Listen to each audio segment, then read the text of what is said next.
Hello everyone, आज हम लोग कौन सा टॉपिक करेंगे। लास्ट वीडियो तक हमने क्या करा था कि जो हमारा डिफिशिएंट डिमांड या हमारा एक्सेस डिमांड हो रहा है वो किस वजह से हो रहा है।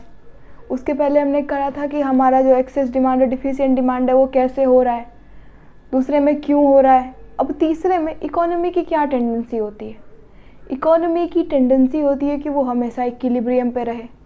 हर कोई चाहता है कि मैं हमेशा इक्विलिब्रियम पे रहूँ। इक्विलिब्रियम का सिचुएशन ऐसा मान लो ना, आप लेमन लैंग्वेज में बताऊँ तो आप ऐसा मान लो कि आप एक ऐसे स्टेट पे हो जहाँ से आप हटना नहीं चाह रहे हो। आपको ना तो ऐसा लग रहा है कि कुछ कम है, ना तो ऐसा लग रहा है कुछ ज़्यादा है। बिल्कुल एक सेटिस्फाइड स्टेट जिसे कह सकते हैं एक लेमन लैंग्वेज में, तो वो होता है इक्विलिब्रियम। अब इकोनॉमी की भी कुछ ना कुछ इक्विलिब्रियम हो रहा है। अब हर इकोनॉमी क्या चाहता है कि हम इक्विलिब्रियम में, चाहे हम माइक्रो इकोनॉमिक्स पर्सपेक्टिव से देखें या मैक्रो इकोनॉमिक्स पर्सपेक्टिव से देखें, हर कोई क्या चाहता है कि हम इक्विलिब्रियम में रहें। लेकिन अब ये हमेशा पॉसिबल तो नहीं है। देखो, इक्विलिब्रियम में रहना चाहता है सब कोई। अब ये हमेशा पॉसिबल नहीं है कि सब इक्विलिब्रियम में रहे। उसके लिए हमने पढ़ा था कि अगर एग्रीगेट डिमांड ज़्यादा हो जाए या एग्रीगेट सप्लाई ज़्यादा हो जाए तो उसमें क्या सिनेरियोज होते हैं, वो एडजस्टमेंट मैकेनिज्म हमने पढ़ा था कि भाई अगर इक्विलिब्रियम में नहीं है तो कैसे इक्विलिब्रियम में आएगा। अब उसमें ऐसा सिनेरियो आ गया था कि भाई इक्विलिब्रियम के भी 3 टाइप हो गए। एक तो अंडर एम्प्लॉयमेंट हो गया, अंडर एम्प्लॉयमेंट इक्विलिब्रियम। एक हो गया फुल एम्प्लॉयमेंट इक्विलिब्रियम, एक हो गया over full employment equilibrium. Over full employment का केस भी हमने पढ़ा है कि भाई एक्चुअली पॉसिबल है नहीं कि हमारी economy over full employment equilibrium पे जाए तो फिर कुछ होना है। तो जनरली ये 2 केसेस आ रहे हैं कि under employment equilibrium and full employment equilibrium. And even this अगर हम पढ़ें, अगर ओवर फुल एम्प्लॉयमेंट इक्विलिब्रियम है तो भी क्या होगा, इकोनॉमी की क्या टेंडेंसी रहेगी कि वो फुल एम्प्लॉयमेंट इक्विलिब्रियम पे आए। ठीक है, क्योंकि ओवर फुल एम्प्लॉयमेंट इक्विलिब्रियम किसको दे रहा है, फिर वो उससे क्या इम्प्लीकेशन है, उसका इम्प्लीकेशन है कि इकोनॉमी में इन्फ्लेशन बहुत ज़्यादा हो जाए। बहुत ज़्यादा इन्फ्लेशन तो इकोनॉमी के लिए सही है नहीं। हाँ ठीक है, थोड़ा बहुत क्रिपिंग इन्फ्लेशन व्हाट वी से, जो कि आपको पढ़ना नहीं है, वो इकोनॉमी के लिए ज़रूरी है। It provides incentive, price incentive provide करता है, तो वो तो थोड़ा ज़रूरी है। बट बहुत ज़्यादा इन्फ्लेशन हमारी इकोनॉमी में ज़रूरी नहीं है, वो फिर एक हजारडस हो जाता है। तो ओवर फुल एम्प्लॉयमेंट इक्विलिब्रियम भी सही चीज़ है नहीं। अब देखो, अब हमारे इकोनॉमी में ना कुछ ऐसे इंस्टीट्यूशंस हैं जो रोल प्ले करते हैं कि अगर अंडर एम्प्लॉयमेंट इक्विलिब्रियम, टेंडेंसी क्या है फुल एम्प्लॉयमेंट इक्विलिब्रियम पे, कोई तो नहीं चाहेगा ना कि हमारे पास रिसोर्स है और हम उसका यूज ना करें। कोई तो नहीं चाहेगा ना कि हमारे इकोनॉमी में इन्फ्लेशन बढ़ जाए। ऐसा कुछ नहीं होना है। तो जो अगर अंडर एम्प्लॉयमेंट इक्विलिब्रियम पे रहे तो इकोनॉमी के फैक्टर्स क्या चाहेंगे, एजेंट्स क्या चाहेंगे कि हम फुल एम्प्लॉयमेंट इक्विलिब्रियम पे जाएं। ठीक है, तो अब उसके लिए क्या करना पड़ेगा, अंडर एम्प्लॉयमेंट इक्विलिब्रियम पे है, फुल एम्प्लॉयमेंट पे जाने के लिए क्या करना पड़ेगा, ओवर फुल एम्प्लॉयमेंट इक्विलिब्रियम की तरफ जा रहे हैं। हमारा जो एग्रीगेट डिमांड और एग्रीगेट सप्लाई इक्वल हो रहा है वो किधर इक्वल हो रहा है, ओवर फुल एम्प्लॉयमेंट इक्विलिब्रियम की तरफ। इट मींस किसको न्योता दे रहा है, इन्फ्लेशन को। ऑब्वियसली अच्छी चीज़ नहीं है, तो वो भी क्या चाहेगा, हम एटलीस्ट फुल एम्प्लॉयमेंट पे आए, ओवर फुल पे ना जाए। इतना तक आए जितना हम फुलफिल कर सके, कोई इन्फ्लेशन का ऐसा सिनेरियो ना एडजस्ट हो। अब देखो एक चीज़ बताओ, हम केन्स के अकॉर्डिंग हमारी इकोनॉमी में इक्विलिब्रियम कौन डिसाइड करता है, एग्रीगेट डिमांड। एग्रीगेट सप्लाई को हमने क्या माना था कि भाई at given level of income वो जो है वो ठीक है, नॉर्मल है, वो एक जगह कांस्टेंट है at given level of income और एम्प्लॉयमेंट व्हाट वी से। तो हमारी इकोनॉमी में इक्विलिब्रियम कौन डिटरमाइन कर रहा है, एग्रीगेट डिमांड डिटरमाइन कर रहा है कि भाई इक्विलिब्रियम किस लेवल पे होगा, अंडर एम्प्लॉयमेंट होगा या फुल एम्प्लॉयमेंट होगा या ओवर फुल एम्प्लॉयमेंट होगा। एग्रीगेट सप्लाई का तो हम कुछ कर नहीं सकते, शॉर्ट टर्म में पढ़ रहे हैं, तो हमें करना किसका होगा, एग्रीगेट डिमांड का।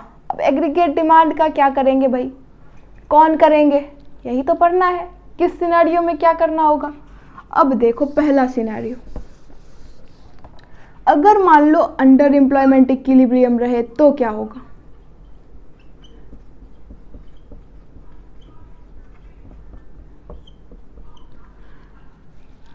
कौन करेंगे, पहले ये सुनो, कौन करेंगे भाई, या तो गवर्नमेंट करेगी या जो हमारा सेंट्रल बैंक है वो करेगा। अब देखो, या तो सेंट्रल गवर्नमेंट करेगी या सेंट्रल बैंक करेगा। सेंट्रल बैंक के पॉलिसीज़ को जो हमारा नया एग्रीगेट डिमांड होना है उसके पॉलिसीज़ को अगर सेंट्रल गवर्नमेंट डिटरमाइन कर रहा है तो उस पॉलिसी को क्या कहेंगे? उस पॉलिसी को कहेंगे हम लोग फिस्कल पॉलिसी। क्या कहेंगे? Fiscal policy. अगर गवर्नमेंट पॉलिसी डिटरमाइन कर रही है तो उसे क्या कहेंगे? Fiscal policy. अगर सेंट्रल बैंक कर रहा है तो उसे क्या कहेंगे? Monetary policy. इतना क्लियर हो गया? ठीक है। अब गवर्नमेंट के फिस्कल पॉलिसी में क्या आता है कि भाई गवर्नमेंट अपने तरफ से क्या कर सकती है एंड सेंट्रल बैंक से अपनी तरफ से क्या कर सकते हैं, यही तो पढ़ना है हमें। किस सिनेरियो में क्या करेगी, मैं पहले टूल्स बता देती हूँ भाई। पहले हमारे पास टूल्स रहेंगे ना, फिर उसके बाद यूज तो उसका जहाँ जो जैसे करना है हम कर लेंगे। पहले टूल्स के बारे में अच्छे से पढ़ लेते कि भाई सेंट्रल बैंक के क्या पास क्या टूल्स है एंड सेंट्रल गवर्नमेंट के पास क्या टूल्स है, यानी फिस्कल पॉलिसी में क्या मेजर्स है एंड मॉनिटरी पॉलिसी में क्या मेजर्स हैं। अब देखो फिस्कल पॉलिसी में क्या आ जाता है भाई, एक तो आ जाता है हमारा गवर्नमेंट स्पेंडिंग,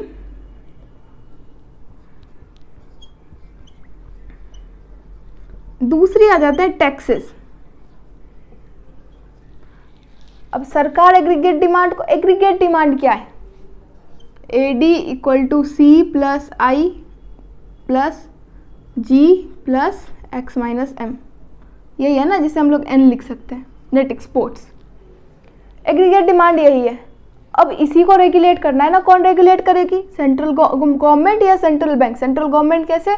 फिस्कल पॉलिसी से। सेंट्रल बैंक कैसे? मॉनिटरी पॉलिसी से। बहुत बढ़िया। अब फिस्कल पॉलिसी में गवर्नमेंट क्या कर सकती है? वो या तो गवर्नमेंट स्पेंडिंग पे कुछ दिमाग लगा सकती है या टैक्सेस पे कुछ दिमाग लगा सकती है।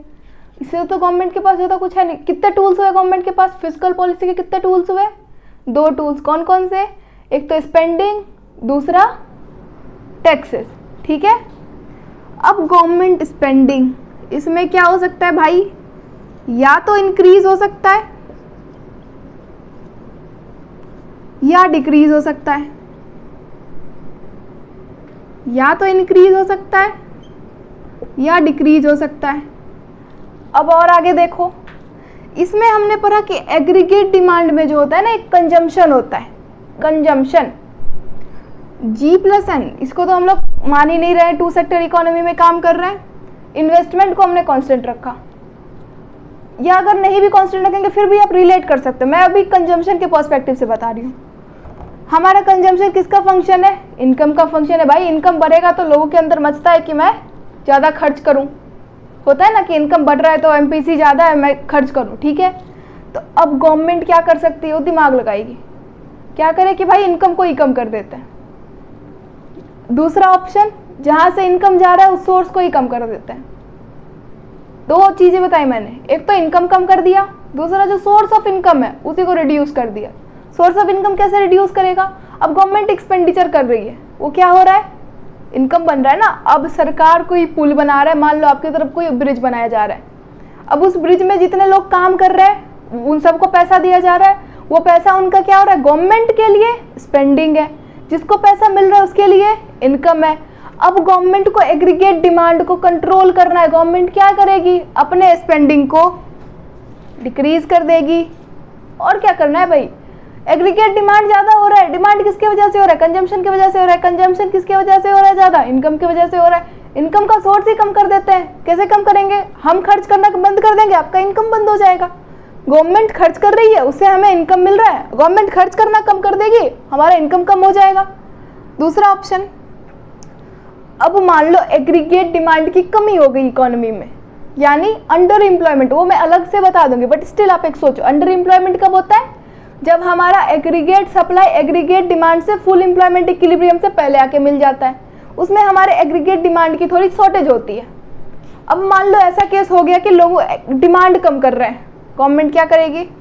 भाई बढ़ा देते हैं ना अपनी स्पेंडिंग को, स्पेंडिंग बढ़ाएंगे इनकम बढ़ेगा, इनकम बढ़ेगा कंजम्पशन बढ़ेगा, कंजम्पशन बढ़ेगा एग्रीगेट डिमांड बढ़ेगा। ये हो गया गवर्नमेंट का रोल एक गवर्नमेंट स्पेंडिंग से। अब देखो टैक्सेस में वो क्या कर सकती है? हम लोग अपना नेट डिस्पोजेबल इनकम कैलकुलेट करते हैं, वो आपके national income and related aggregate में CUET में आपको पढ़ना है, बट बोर्ड्स में हटा दिया गया है। आई गेस आप लोग नहीं पढ़े होंगे। जो डिस्पोजेबल इनकम होता है ना, वो जो हम टैक्स पे कर रहे हैं, जो हमारे पास बचा हमें अपने खर्च करने के लिए, उसके कहते हैं डिस्पोजेबल इनकम। आप पैसे कमा के आ रहे हो, ऐसा तो नहीं है ना कि आप सारा पैसा अपने पास रख रहे हो, आपको कुछ टैक्स में देना पड़ रहा है, होता है ना, कुछ फाइन आप दे रहे हो, तो वो सारा एडजस्ट हो जाने के बाद जो हमारे पास इनकम बचा उसको कहते हैं डिस्पोजेबल इनकम। तो गवर्नमेंट क्या कर सकती है, टैक्स बढ़ा देगी। क्या करेगी, टैक्स को इंक्रीज कर देगी। किस सिचुएशन में, जब हमारा एग्रीगेट डिमांड ज़्यादा हो रहा है, जितना हमें चाहिए उससे ज़्यादा हो रहा है, तो क्या होगा, इन्फ्लेशनरी सिचुएशन। उसको कंट्रोल करने के लिए क्या करेगी, या तो टैक्स बढ़ा देगी या तो स्पेंडिंग घटा देगी। क्या कर सकते हैं, या तो स्पेंडिंग पे काम करेगा, टैक्स पे काम करेगा, दोनों कर सकता है। टैक्स बढ़ा के स्पेंडिंग घटा दे, बहुत ज़्यादा इम्पैक्ट पड़ेगा। अब मान लो एग्रीगेट डिमांड हमारे पास कम है, गवर्नमेंट चाह रही है कि लोग खर्च करें, एम्प्लॉयमेंट लेवल कम हो रहा है इकोनॉमी में, एंड गवर्नमेंट को तो मतलब है नहीं कि भाई प्रॉफिट क्या, किस मोटिव से वो काम करती है, वेलफेयर मोटिव से।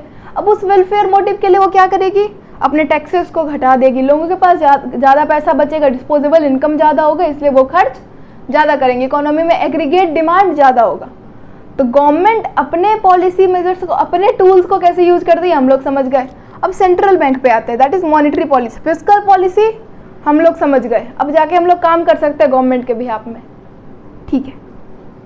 अब देखो सेंट्रल बैंक मॉनेटरी पॉलिसी में क्या करती है, उसके पास ना दो टूल्स होते हैं। हम लोग ने मनी एंड बैंकिंग चैप्टर में पढ़ रखा है सेंट्रल बैंक के फंक्शंस को, बस इसका वहीं पे एप्लीकेशन है। ये चैप्टर सिर्फ और सिर्फ आपके बोर्ड्स या CUET के लिए इम्पोर्टेंट नहीं है।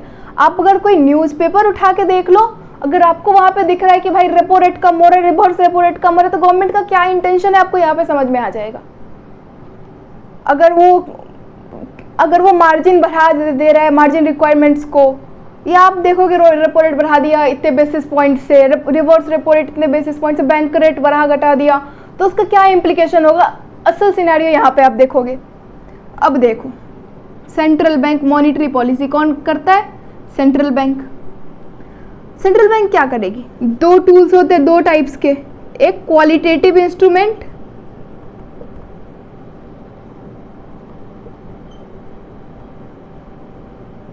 और दूसरा क्वांटिटेटिव इंस्ट्रूमेंट्स।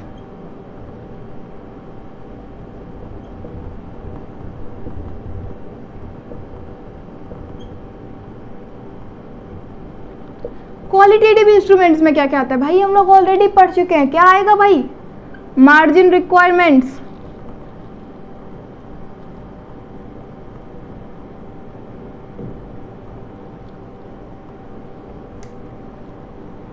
थोड़ा इधर करके लिख दो भाई, मार्जिन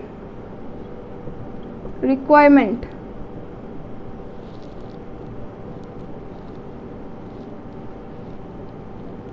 मॉरल सुएशन, तीसरा क्रेडिट राशनिंग। क्वांटिटेटिव में क्या आ जाएगा, bank rate, repo rate,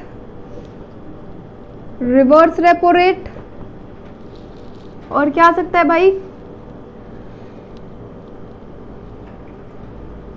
purchase और सेल ऑफ सिक्योरिटीज, ठीक है।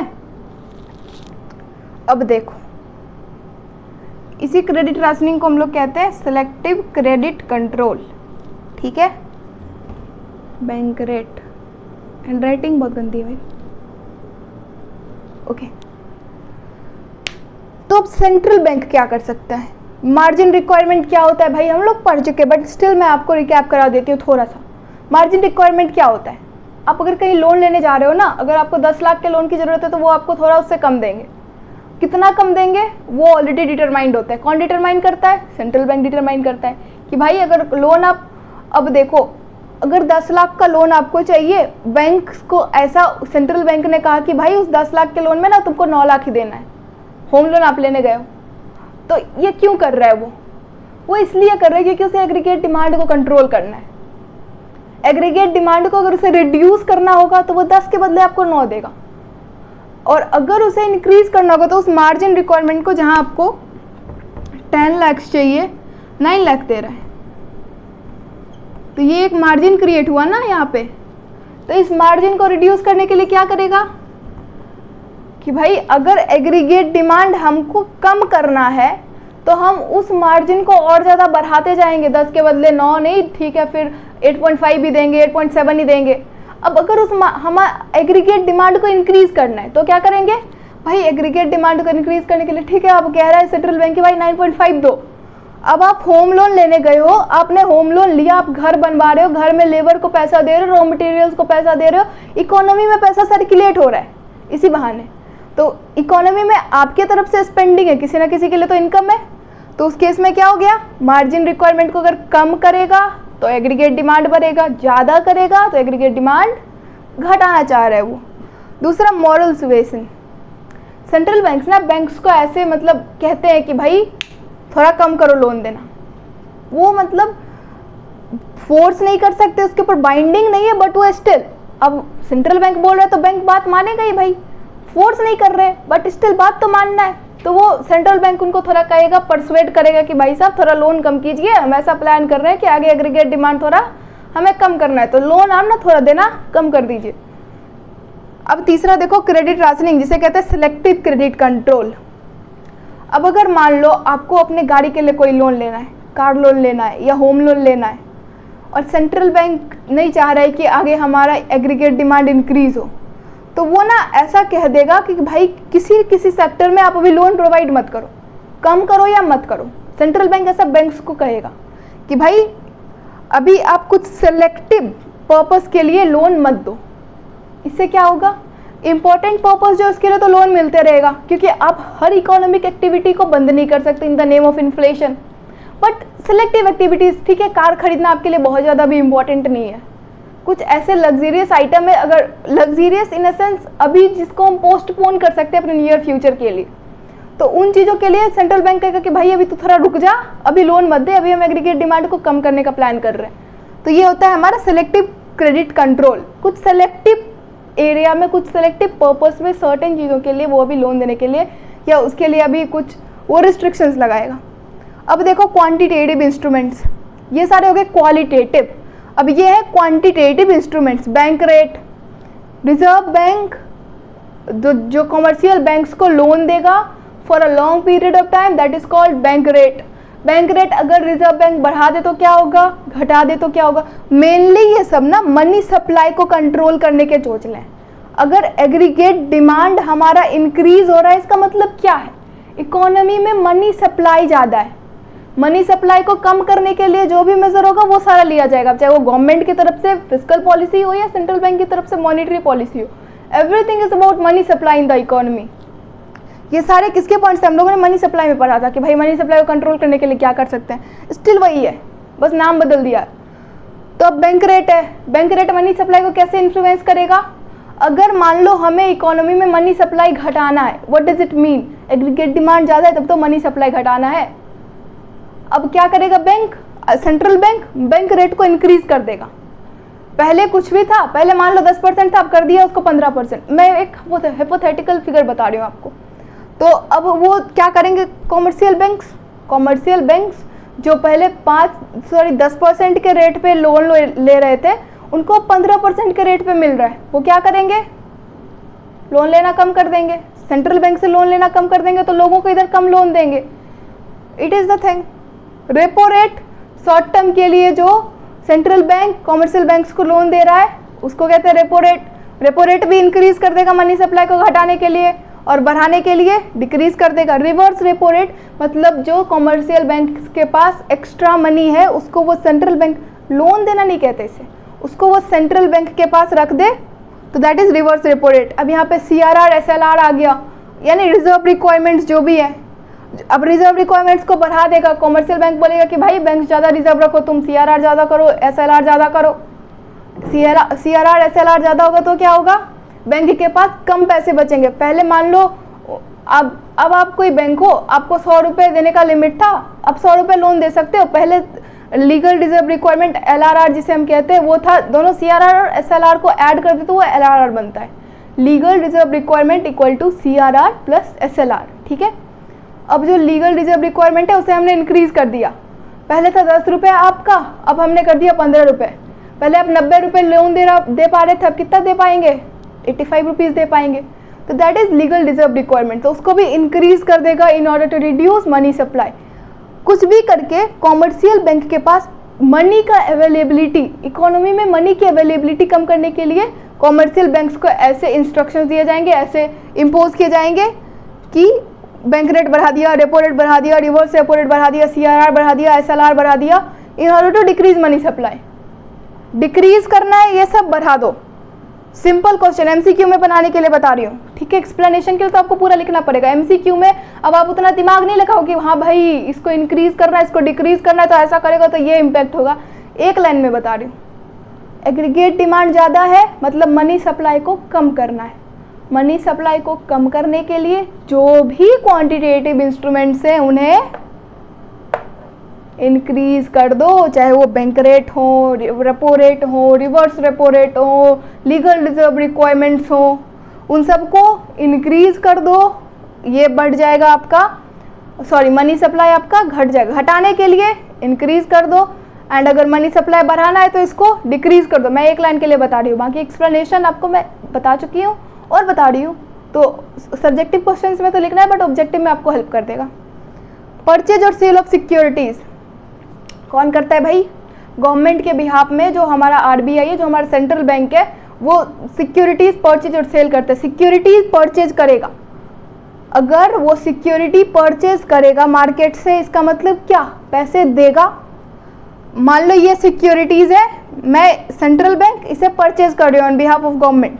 मैं क्या दूंगी? ये मेरा पैसा है, पैसे दिए, सिक्योरिटीज लिए, पैसे दिए तो क्या हुआ? इकोनॉमी में पैसा बढ़ा, इकोनॉमी में पैसा बढ़ा तो क्या हुआ? मनी सप्लाई बढ़ गया। अब मान लो ये सिक्योरिटीज है, अभी परचेज कर रहे थे, अब मान लो हमारे पास सिक्योरिटीज है, हम इसे सेल कर रहे हैं।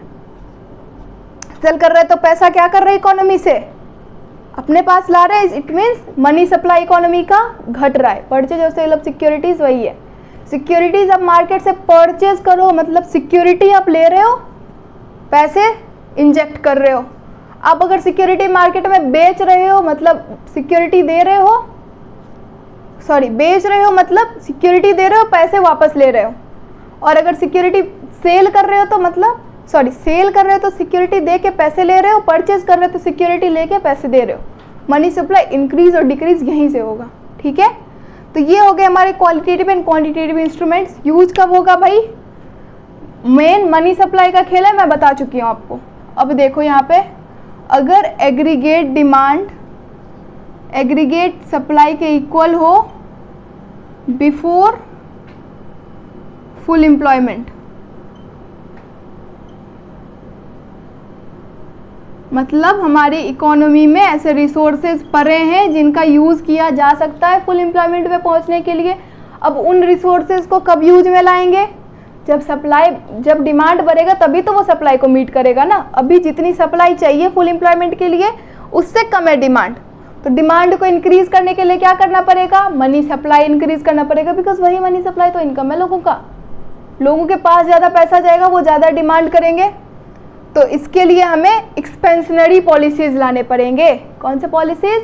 Expansionary policies. यानी अगर हमें मनी सप्लाई को इंक्रीज करना है, इनकम को इंक्रीज करना है, तो उसे कौन सा पॉलिसी कहते हैं? एक्सपेंशनरी पॉलिसी, ठीक है। और अगर AD इक्वल टू AS है आफ्टर फुल एम्प्लॉयमेंट,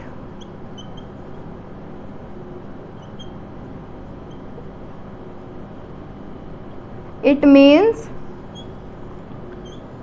हमारे इकोनॉमी में इन्फ्लेशनरी सिचुएशन है। जितना डिमांड हमें नहीं चाहिए उससे ज़्यादा डिमांड है। उस डिमांड को रिड्यूस करने के लिए मनी सप्लाई को डिक्रीज करना पड़ेगा, उससे इन लोगों का इनकम डिक्रीज होगा। उसके लिए जो फिस्कल पॉलिसीज हमने अभी पढ़े उसे एक्सप्लेन करना होगा। यही है, इसी के साथ आपका ये चैप्टर खत्म हो गया।